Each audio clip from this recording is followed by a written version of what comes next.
Bismillahirrahmanirrahim. Alhamdulillahi rabbil alamin. Wa bihi nasta'in ala umurid dunya waddin. Wassalatu wassalam ala al-mab'uthi rahmatan lil alamin. Nabiyyina wa habibina wa qudwatina Muhammad ibn Abdillah wa ala alihi wa sahbihi wa man sar ala nahjihi wa ihtada bihadihi wa istanna bisunnati ila yaumiddin. Amma ba'du. Muslimin dan muslimat, para jemaah, para pencinta ilmu, para pencinta Al-Quran dan Sunnah, Assalamualaikum warahmatullahi wabarakatuh. Alhamdulillah, syukur kita kepada Allah Azza wa Jalla. Hari ini sudah masuk 1 Jumadal Thaniyah, ataupun orang panggil Jumadal Akhirah boleh juga, tahun 45, bersamaan dengan 14 hari bulan 12 23. Kita teruskan pengajian kita dalam tafsir surah Al-Baqarah, surah yang kedua dalam juzuk yang kedua, ayat 2, 3, 6 dan 2, 3, 7. Apakah tajuk perbincangan kita? Iaitulah hukum bercerai. Dia baru akad nikah ya, lepas tu tak jadi, tak sempat bersama lagi, cerai balik. Macam-macam lah, balah dah, tak ada apa-apa lagi. Orang yang sudah akad nikah, dia bercerai, ada 2 kategori. Kategori yang pertama, dia tidak namakan mas kahwin, tak sebut. Dengan mas kahwinnya akan ditentukan kemudian. Jadi berapa suami kena bayar? 1. Yang kedua, sudah ditentukan mas kahwin. Dikawinkan budak perempuan ni dengan suami dia, mas kahwin dia sebanyak RM10,000. Sudah akad nikah bawah siap, malam tu balah hangit, cerah, tak sempat bersama. Maka apakah undang-undang dia? Faham? Ada 2 kategori ni. 1, dua-dua ni tidak disentuh, maknanya tidak berlaku persetubuhan. Hak seorang satu ni tak sebut mas kahwin, yang kedua disebut mas kahwin. Ini 2 cerita yang kita bincangkan. Dan orang yang berkahwin tak pernah bersama ini ada iddah ke tidak? Itu soalan. Baiklah. Kemudian di akhir ayat Allah kata, kalau melepas mas kahwin, sedekahlah ke dia. Sedekahlah ke perempuan tu, tak sudah ambil balik, lebih baik. Jangan duk kopi, jangan dibakhil. Mari kita belajar, kita baca ayat. Bagi pelajar yang ada pimpinan Jawi, muka surat 74. A'udzu billahi minasy syaithanir rajim. لا جناح عليكم إن طلقتم النساء ما لم تمسوهن أو تفرضوا لهن فريضة ومتعوهن على الموسع قدره وعلى المقتر قدره متاعا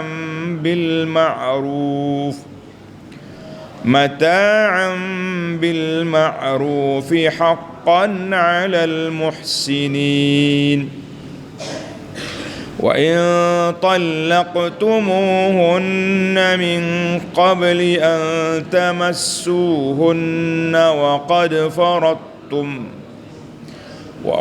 فرضتم لهن فريضة فنصف ما فرضتم إلا أن يعفون أو يعفو الذي بيده عقدة النكاح وأن تعفوا أقرب للتقوى ولا تنسوا الفضل بينكم إن الله بما تعملون بصير.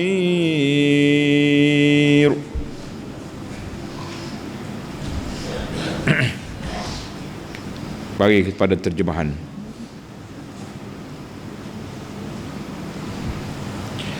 La junaha alaikum in talaqtumun nisaa ma lam tamassuhunna. Tidaklah kamu bersalah dan tidaklah kamu menanggung bayaran mas kawin jika kamu menceraikan isteri-isteri kamu sebelum kamu sentuh bercampur dengan mereka. Tak ada apa-apa lagi, sudah menikah. Tak jadi, cancel. Gua nak main cancel gini, weh. Maka itu kumpulan yang pertama. Tak ada apa-apa lagi.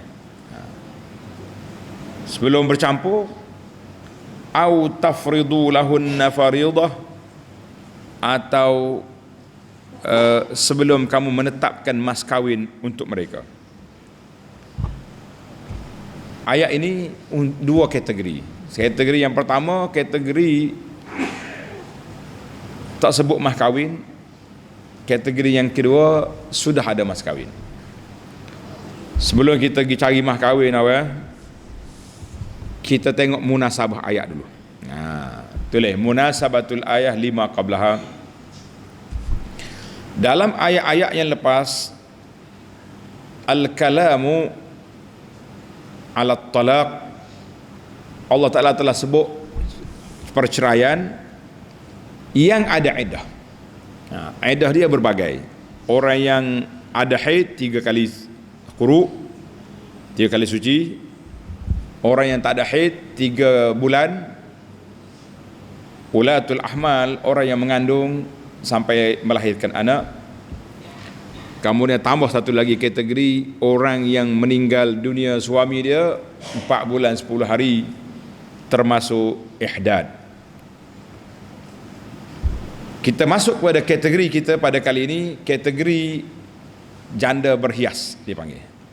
Iaitulah at-talaq al-waqi' qabla ad-dukhul. Perceraian yang berlaku sebelum berlakunya pencampuran suami isteri. Masalah campur suami isteri ni ada 2 kategori pula. Satu, dia kata kalau sakat tidur sekali tak konsep apa-apa, tak ada masalah.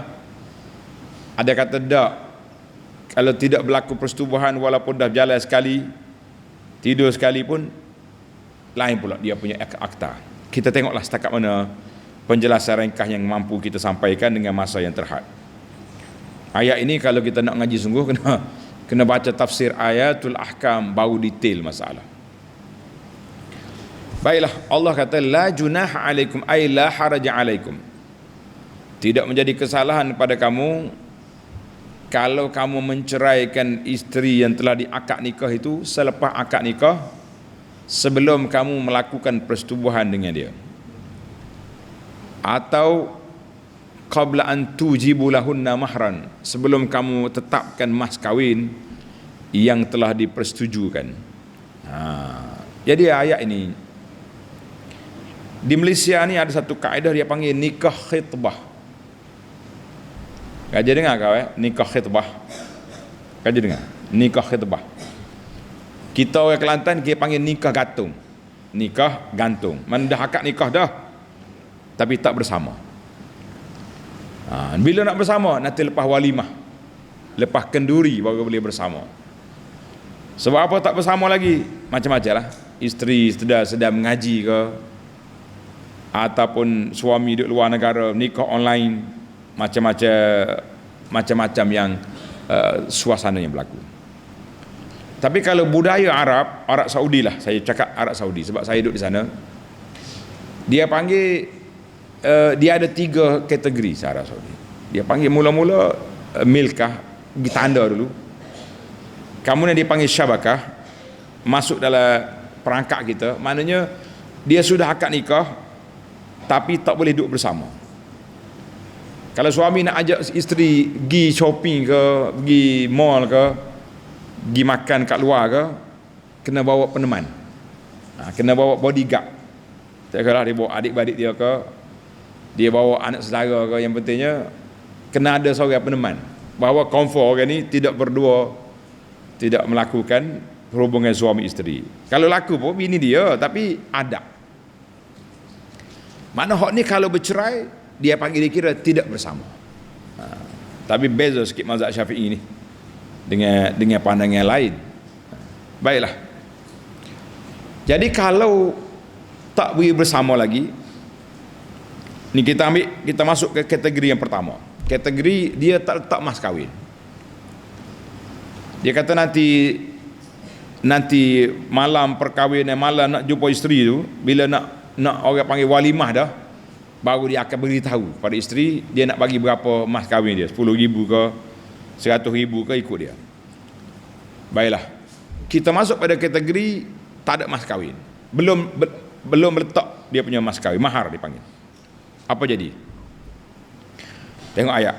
Wa matti'uhunna 'alal musi'i qadaruhu wa 'alal muqtiri qadaruhu mata'an bil ma'rufi haqqan 'alal muhsinin. Walaupun demikian, tak tetap mas kahwin, ada kan setengah apa ni, setengah orang ni, berapa nak bawa mas kahwin anak pakcik ni, ikut awal lah, berapa pun. Moga dia kenal kan lebah kapur ni jauh tak. Macam siapa lebah kapur sini awal, siapa dia awal lebah kapur jauh sini, ramah kat tangan jadi jauh lah ke. Jadi orang pakcik ni pun kenal ke dia nak buat benda tu. Ikut mula nak buat berapa mas kahwin pun, yang penting menikah anak aku. Contohnya pakcik tu kata. Maka walaupun demikian, hendaklah kamu memberi mut'ah. Berbagi depan, mut'ah ni apa dia pulanya? Mut'ah, pemberian sagu hati, pengubat jiwa kepada mereka yang diceraikan itu. Allahu Akbar. Bolehnya cerai pula dah. Munasabatul ayah. Lamma kana fi talaqihinna qabla jima'ihinna, apabila berlakunya perceraian sebelum persetubuhan, sebelum lagi kita tetapkan mah kahwinnya berapa, inkisaran liqulubihin, mestilah wanita tadi orang panggil kecil hati, kecewa, malu ke orang, macam-macam lah. Moga kena cerai, tak ada apa-apa lagi. Zaman pula ni zaman mulut lembek. Apa tak mulut lembek? Zaman viral dipanggil. Orang ni kata, oh kena cerai dah, mek tu apa?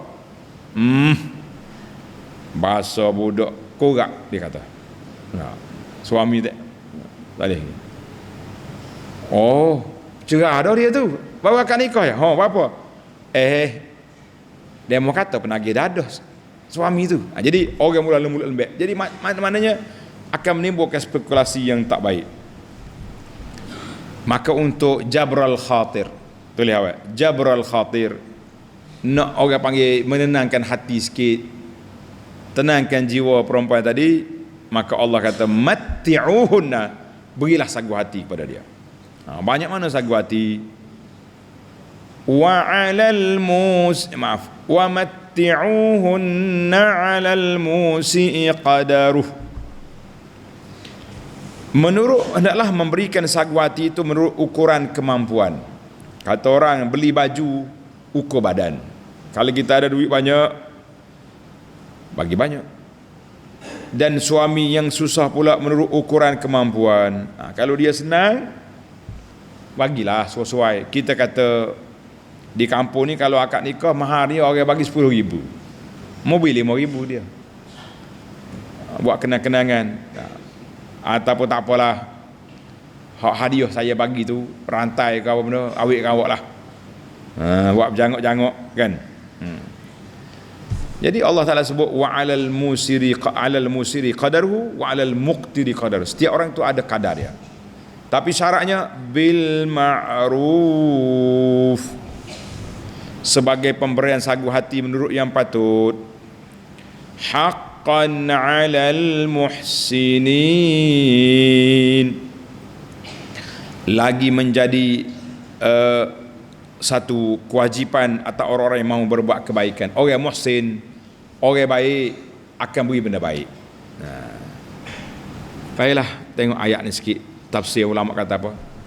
U'tuhunna ayyuhal azwaj, wahai suami-suami, berilah kepada bekas isteri awak tu yang awak dah kahwin dengan dia tadi, ma yatamatta'na bihi min amwalikum, berilah sikit daripada hartamu, supaya apa ni orang panggil jabral khatir, tenangkan hati, orang panggil beli jiwa sikit, jangan dia sedih sangat, nanya juga ke dia. Dah lah. Maka dalam istilah borang kahwin tempat kita ni, kalau orang sudah akad nikah kemudian diceraikan belum bersama, dia panggil janda berhias. Apa istilah apa? Janda berhias. Itu istilah dalam borang dia lah, dalam borang kahwin sini. Jadi kalau negeri lain saya tak tahu. Negeri lain kena tanya Tok Qadi di negeri awak lah. Orang perempuan sudah berkahwin kemudian bercerai, apa istilah dia? Ditanya setiap negeri ada istilah. Ada aja dengar juga janda berhias. Kok sama juga? Janda berhias juga di negeri lain. Mana orang negeri lain Kelantan janda berhias kau tidak? Istilah gunalah apa-apa pun, yang pentingnya dia kena tahu istilah. Janda berhias ni maknanya orang pernah kahwin tak pernah bersama, sesak masalah. Baik, sekarang kita pindah ke kategori yang kedua. Kita pergi kategori yang kedua pula, ayat 237. 237.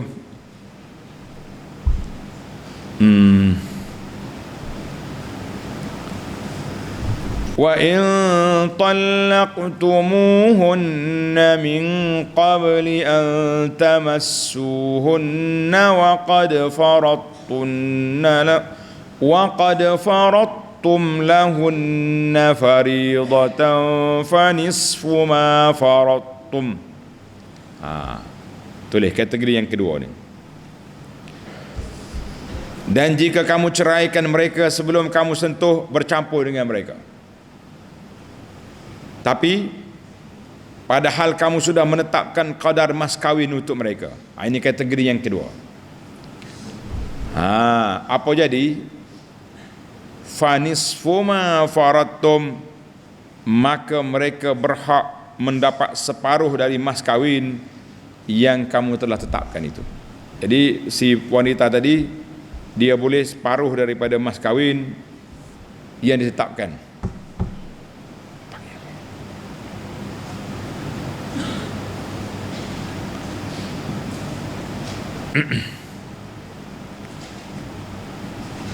Apa dia kategori yang kedua ni? Kategori yang kedua iaitu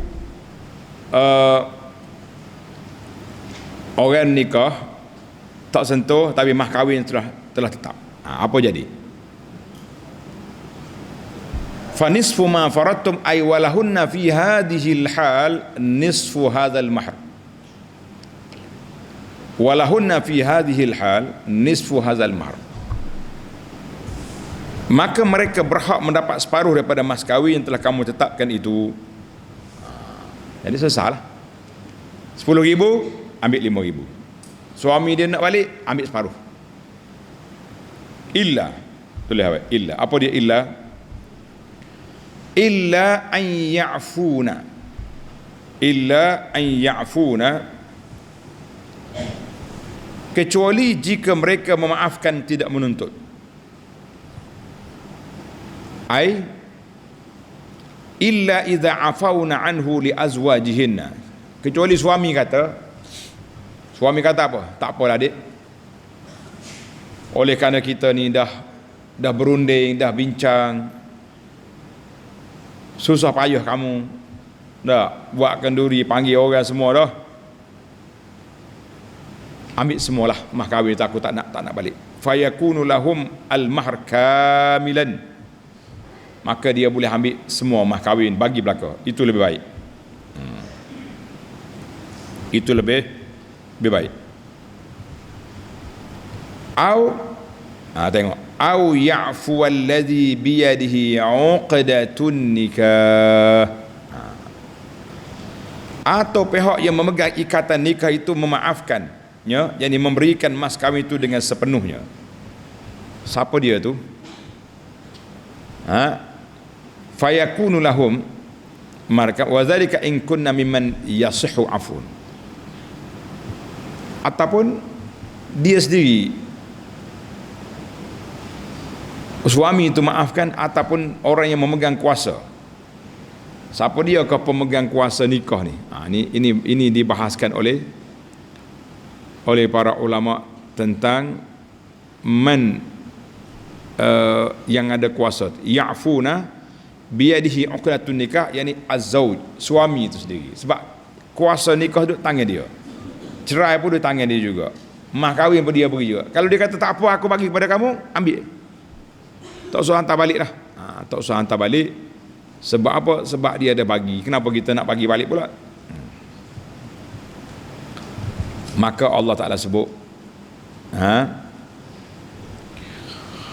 wa an ta'fu aqrabu littaqwa, wa an ta'fu aqrabu littaqwa, dan perbuatan kamu bermaaf-maafan halal, menghalalkan.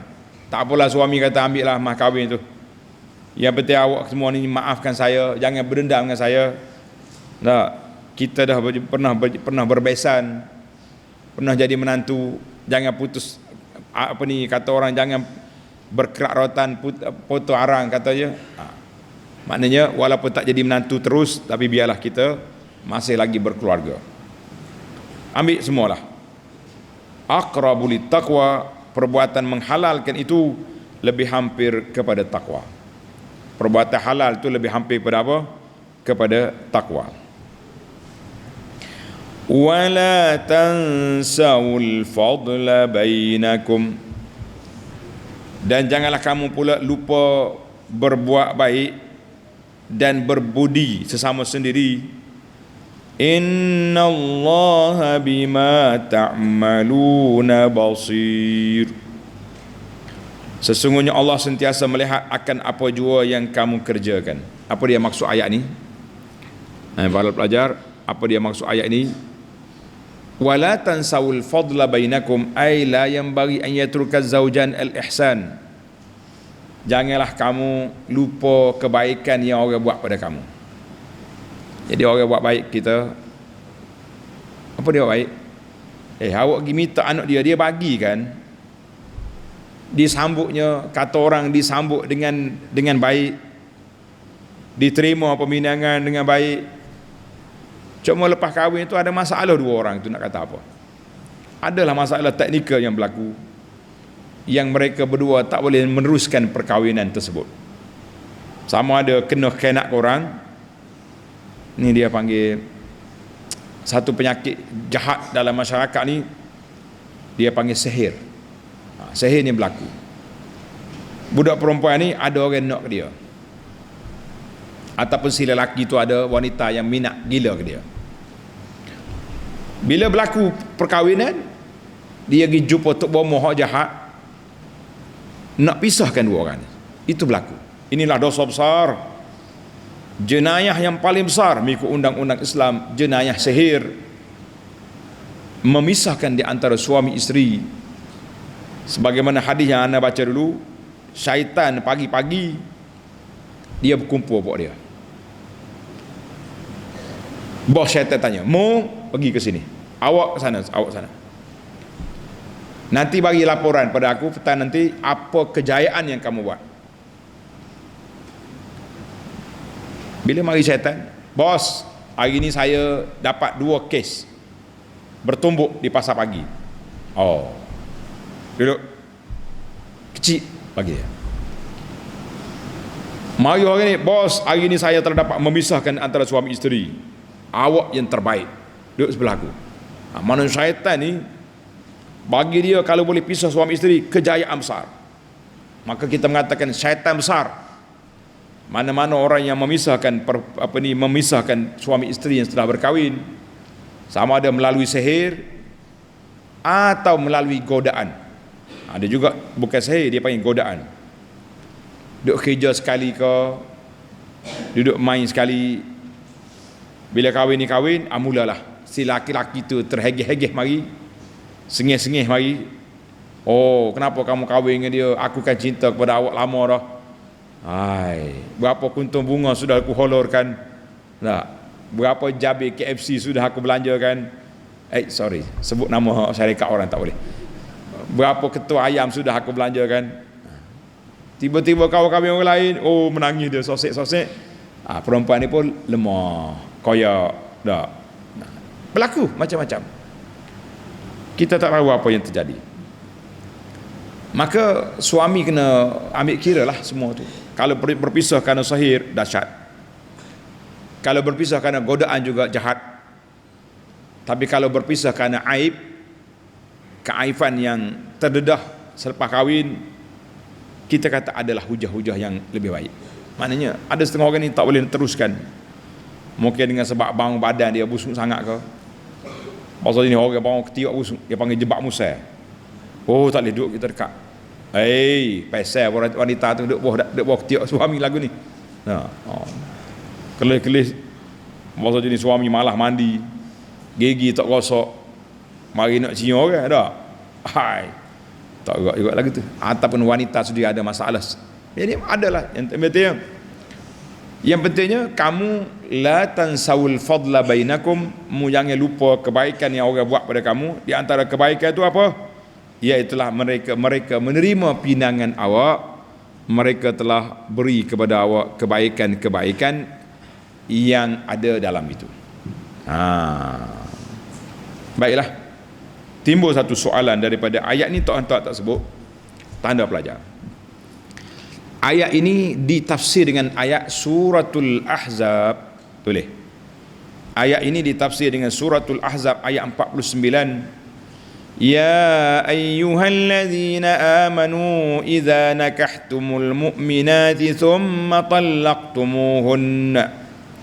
طلقتموهن من قبل أن تمسوهن فما لكم عليهن من عدة تعتدونها.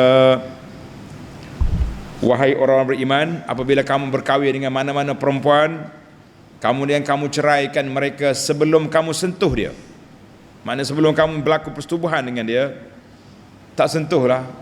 Bersalah, tapi tak masuk sentuh sini dengan mana jima. Fama lakum alaihinna min iddatin ta'tadunaha, maka wanita ini tidak ada iddah. Cerai ya, putus lalu. Tak ada iddah. Dia cerai hari ni, esok dia boleh bertikah dengan gawe dia, hak gila ke dia tu. Oh, laju. Ya. Jadi ayat ini hazihil ayat nassun fi annahu la iddata ala mutallaqah qabla ad-dukhul. Ayat ini, ayat suratul Ahzab 49 ini nas bahawa tidak ada iddah bagi wanita yang dicerai sebelum berlaku persetubuhan. Di antaranya naqalal ijma' ala zalik, beramai ulama-ulama besar mengatakan ijma' ulama, di antaranya Imam Syafi'i telah menukilkan ijma' bahawa tidak ada wa annal masih wal isabah wala a'lam fi hadha khilafan. Siapa yang kata aku tak tahu, ada khilaf di kalangan ulama salaf dalam masalah tidak ada iddah bagi wanita yang bercerai sebelum disentuh oleh suami dia. Adapun mas kahwin tadi, kalau tak sebut lagi mas kahwin, awak bagi mut'ah sagu hati. Kalau sebut mas kahwin, bagi separuh. Cuma timbul satu lagi isu dianya, dia panggil al-khalwah. Khalwah ni maksudnya suami bercerai tapi dia pernah duduk sekali, duduk sebilik kata orang, tapi tak berlaku persetubuhan. Yang tadi, yang kata separuh tadi apa? Dia tak duduk lagi. Dia tak duduk lagi. Cuma dia akad nikah ya. Akad nikah salam. Nak kenduri besok, tiba-tiba malam ni kita dapat maklumat daripada pihak Special Branch melaporkan bahawa si laki-laki ni ada isu dengan polis, nagih dadah ke, pengedar dadah ke apa benda. Maka baloh esok tak jadi kahwin. Tapi akad nikah dah. Hak ni pernah tidur sekali tapi tak sentuh. Ini berlaku. Maka mereka ikhtalafal fuqaha fil khalwah. Fajahwal jumhur, majoriti ulama kata anha tujibul mahr. Kena mahar juga penuh sebab dia pernah berkhulwat. Nak khulwat dengan perempuan ni bukan senang weh. Sebab halal ni sebab akad nikah. Cuma tak sentuh ya. Jadi ada kata majoriti kata kena. Kena sekali juga. Faman khala bi zawjati khalwatan sahihah maka falahal mahru kamilan. Timbul juga masalah iddah tadilah. Iddah tadi ada yang mengatakan kalau khulwah saja tapi tak sentuh la iddata 'alaiha. Ada mazhab Syafi'i fil jadid wa Malik. Wallahu a'lam. Pentingnya ada khilaf di sini. Tapi bagi ana lah mazhab yang mengatakan khulwah itu sudah dapat mahar itu lebih munasabah sebab wanita ni sudah jadi janda berhias walaupun tidak dilaku jibah. Dia boleh tidur sekali dengan laki-laki sedangkan banyaklah cerita-cerita lain yang timbul. Baiklah, kita tak nak panjangkan tajuk ni, kita pergi kepada kitab fiqh. Di antara fiqh yang saya ajar secara detail tajuk ni iaitulah kitab Al-Fiqhul Manhaji dalam bab At-Talaq. Wallahu a'lam. Sekarang kita berpindah mencari 5 faedah dalam ayat yang kita baca ini. 5 faedah. Tengok ayat. La junaha alaikum in talaqtumun nisa ma lam tamassuhunna. Jadi dalam ayat ini Allah kata tidak jadi kesalahan kepada kamu kalau kamu cerai wanita yang sudah kamu kahwin tapi belum sentuh. Maka Allah Ta'ala sebut dalam ayat ini 2 keadaan perempuan. Satu, sebelum namakan mah kahwin, maka Allah Ta'ala jadikan dia mut'ah. Mut'ah maknanya berilah sagu hati, beli sagu hati.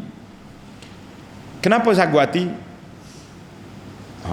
Tulis itu al-hikmah fil mut'ati. Hikmahnya kenapa Allah suruh bekas suami dia bagi juga sagu hati pada isterimu walaupun sudah bercerai tak sentuh. Dia panggil jabru wahsyatit talaq, nak menenangkan hati wanita yang rasa kecewa dengan perceraian. Ku sangka panas sampai ke petang, rupanya hujan di tengah hari, kata orang. Maknanya dia ingat bila kahwin ni ingat baiklah sampai ke mati. Rupa-rupanya awak cerai sebelum kita jadi bini. Satu. Yang kedua, ta'wid sebagai sedikit ganti rugi kepada nama wanita tadi, daripada anak dara kepada janda berhias. Tukar status lain. Kalau kita tengok dalam borang nikah tak? Nikah siapa? Anak dara, bikrun. Nikah siapa? Janda berhias. Dia panggil rekon. Tapi rekon Jepun molek lagi tak nak kata apa. Maka yang ketiga, untuk angkat sikit, orang panggil maknawiyat, bahawa wanita ni rasa dia juga dihargai walaupun mereka tidak dapat bersama. Dan juga belanja-belanja yang dia gunakan. Dia guna belanja majlis perkahwinan, majlis pertunangan. Jadi bagilah sikit, mudah-mudahan ada orang panggil kenangan ataupun sumbangan sikit. Itu bagi yang tidak dinamakan mas kahwin. Tapi yang sudah disebut mas kahwin, mutallaqah musamma lahal mahru, maka dia kena ambil separuh daripada mas kahwin. Kalau suami tak boleh bagi semua. Kalau boleh bagi semua, bagus. Allah kata apa? Aqrabu lit taqwa, lebih baik kepada ketakwaan kamu. Jangan duk kelahi kat dengan orang. Bagi je mut'ah kepada dia. Biar dia dapat apa? Dia dapat orang panggil faedah daripada mas kahwin yang diberikan itu. Wallahu alam. Yang kedua Allah kata apa? Wa matti'uhunna 'alal musi'i qadaruhu wa 'alal muqtiri qadaruhu. Berapakah kadar mut'ah? Berapa kita nak bagi? Jadi sini ikhtalafan nas. Maka Allah Taala tidak beri kata putus. Dia beri kata ikut keadaan. Yang ada duit bagi banyak, yang miskin bagi sikit. Yang miskin bagi yang kaya bagi banyak, yang miskin bagi sikit. Ibnu Umar kata, dengar ni. Ibnu Umar kata adna ma yujzi, sekurang-kurang patut dia beri 30 dirham. Kadar masa itulah, saya tak tahu berapa lah ni harga dirham berapa. Wa qala fil jadid, Imam Syafi'i dalam pendapat dia yang baru kata la yujbaru zaw ala qadrin ma'lum. Kita tak nak kata ikut suami, tengok kadar lah. Kita kata wanita ni habis majlis pertunangan dulu habis 500, majlis kahwin semalam habis pula 2,000, berilah dia 2,500. Itu kata Syafi'i. Tengok keadaan. Setiap orang tu buat penilaian yang baik, penilaian yang adil, supaya Ibnu Abbas kata paling banyak bagilah seorang khadam. Mahal juga khadam ni. Wallahu alam, panjang pula kita punya wa 'alal mutri qadaruhu ni. Jadi kita kata tuan-tuan dan puan-puan, kita tengoklah keadaan apa ni yang tersebut itu, kadar dia. Kita pergi pada yang ketiga, masih lagi ayat yang sama. Ayat ini menunjukkan kepada keindahan Islam. Allah Subhanahu Wa Taala tak tetapkan kadar dalam masalah mas kahwin, dalam masalah perkahwinan, dalam masalah ini, dalam masalah nafkah. Kebanyakannya dia letak kepada keadaan si suami, si bapa. Itu dia panggil mura'atul ahwal fil ahkam. Islam mengambil kira kemampuan orang. Mengambil kira kemampuan orang. Yang tadi yang keliru. Yang kedua tadi kadar. Ada ulama kata banyak ni, ada kata banyak ni. Yang ketiga ini kita nak pergi kepada tajuk keindahan Islam. Islam mengambil kira keadaan orang.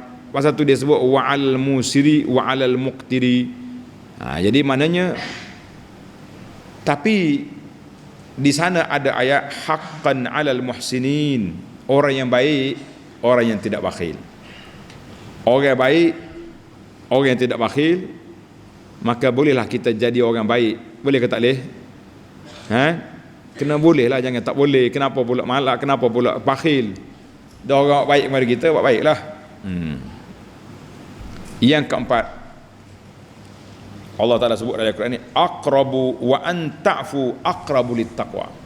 Kalau kamu lepaskan mas kahwin, kamu maafkan dia, lebih baik, lebih kesan dalam ketakwaan seorang kepada Allah Azza wa Jalla. Sebab biasa manusia ni kalau dah kelahi, dia nak semua hak dia, hantar balik. Apa ni? Orang mari minta baik-baik, nak nikah molek-molek, suruh cerai apa? Malu juga suami pun. Ada yang bercerai, lepas pada dia cerai dengan isteri hak mula-mula tak jadi tu, terbantuklah hidup dia, tak kahwin sampai ketua. Ada kecewa dia, fobia dia, tak boleh tengok orang menikah. Dia tengok orang kahwin, dia fobia. Ada juga kesan jiwa kepada laki-laki itu berat. Sebab itulah Allah Ta'ala kata al-a'malu tatafadal. Jadi kita kena tahu setiap jiwa orang tak sama. Jadi dalam ayat ini Allah Ta'ala sebut wa anta'fu aqrabu littaqwa. Jadi ulama tadabbur kata al-a'malu tatafadal. Amalan kita ni berperingkat-peringkat.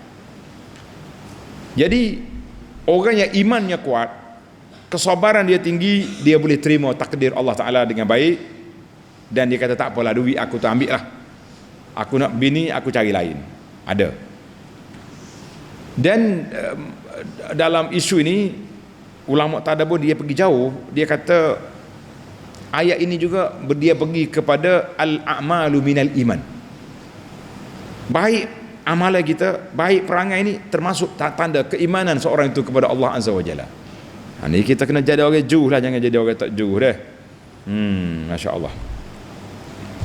Baiklah, tengok dalam ayat di akhir ayat 4237 Allah kata wala tansawul fadla bainakum, mu jangan lupa kebaikan orang buat pada kamu.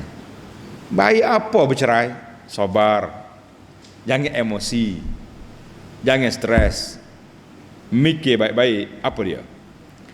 Jadi bila orang ni buat baik pada kita,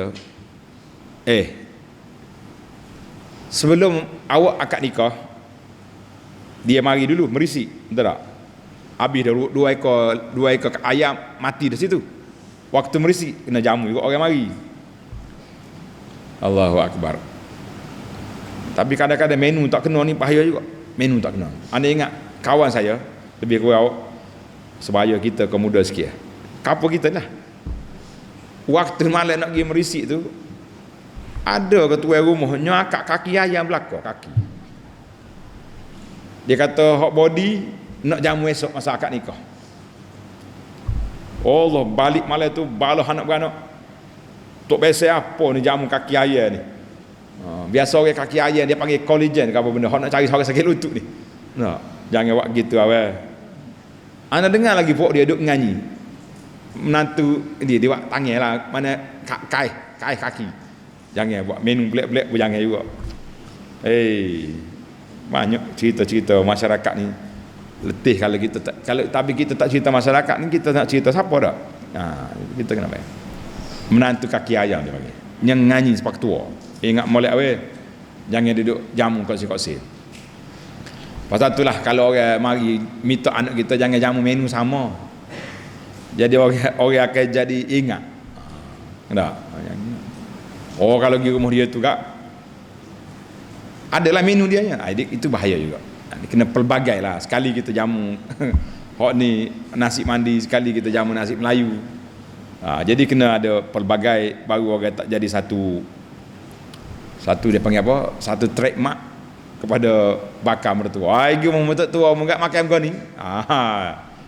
Ini pun satu tak tahu nak kata lah. Masyarakat ni mulut lembek. Itu ya ayat dia, mulut lembek, mudah mengatur orang. Baiklah. Jadi ayat ini Tuhan kata la tansawul fadla bainakum, mu jangan lupa kebaikan orang buat. Mu mari minta anak dia bagi. Sudah ittifaq apa pula ni akad nikah pula. Kalau tak jadi dengan isteri tadi sebab ada kes keluarga sama keluarga baik-baik. Janganlah masing-masing maki-maki, laknat-melaknat, kata mengata, viral sebagainya berlaku sekarang ni viral lalu. Hak kita serabut benarnya ni kalau geng-geng artis ni pelakon-pelakon ni balah sama dia. Surat khabar apa tak ada berita lain je. Duk tayang hak tu. Allah, hari ni dia ni balah dengan bini. Hari ni dia kata gapo ke suami dia. Bahasa apa tak ada kerja lain. Wartawan ni begitulah dianya. Etika kewartawanan tapi tak ada akhlak dari segi ketuhanan. Baiklah. Al-Imam Al-Mujahid dia kata apa? Al-fadla la tansawul fadla dalam ayat ini dengan mana itmamur rajulus sadaq. Bui semualah. Mah kahwin tu tak usah ambil lah bagi pihak suami. Atau bagi pihak isteri pula tak apalah bang, walaupun kita tak jadi, saya hantar balik awak punya mas kahwin, pergi carilah bini lain yang sesuai dengan awak, saya tak sesuai dengan awak. Kan sedap ayat tu. Allahu Akbar. Jadi itulah ayat ni banyak sebenarnya. Ayat kaedah.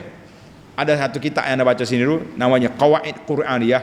Di antara kaedahnya la tansawul fadla bainakum, kita jangan lupa kebaikan yang orang buat pada kita. Cukuplah mak mertua kita walaupun sudah jadi bekas mertua, tapi dia pernah menghormati kita, menerima anaknya, menerima pinangan walaupun tidak dapat tidak berpanjangan. Wallahu alam. InsyaAllah dalam siri yang berikutnya, siri yang ke-75 ayat 1, 2, 38 dan 239 kita akan bincang tentang kewajipan menjaga solat, insya-Allah pada pagi Sabtu akan datang. Pagi Jumaat seperti biasa kita akan pergi ke kitab kita ni, nama dia apa? Islam Cara Hidup, insya-Allah. Subhanakallahumma wa bihamdika asyhadu an la ilaha illa anta astaghfiruka wa atubu ilaik. Wa sallallahu ala nabiyyina Muhammadin wa ala alihi wa sahbihi ajma'in walhamdulillahi rabbil alamin.